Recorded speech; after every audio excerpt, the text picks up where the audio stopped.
ஏன் காராவுக்கு மட்டும் ஏன் எப்பவும் இப்படி நடக்கணும்? அவன் தான் காசிக்காக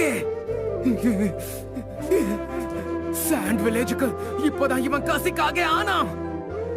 கொஞ்சம் அமைதியா இரு நரட்டோ சுமாக்கி. நீங்க வாய மூடுங்க, எதுவும் பேசாதீங்க. சாண்ட் ஷினோபி எல்லாரும் ஒண்ணு சேர்ந்து காராவுக்குள்ள இந்த மான்ஸ்டரை அணைக்கலன்னா அவனுக்கு இந்த மாதிரி எல்லாம் நடந்திருக்க வாய்ப்பே இல்ல. காராவுடைய உணர்ச்சிகளை பத்தி யாராவது யோசிச்சு பாத்தீங்களா? அவன்கிட்ட மனசு விட்டு பேசிருக்கீங்களா? எங்களை ஜின்சுரிக்கு கூப்பிடுறதுக்கு உங்க எல்லாருக்கும் உரிமையை யாரு கொடுத்தது?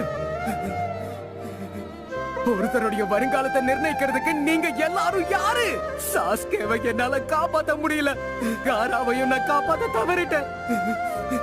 3 வருஷம் ஆச்சு, கஷ்டப்பட்டு பயிற்சி எடுத்தேன், என்னால மாத்த முடியல.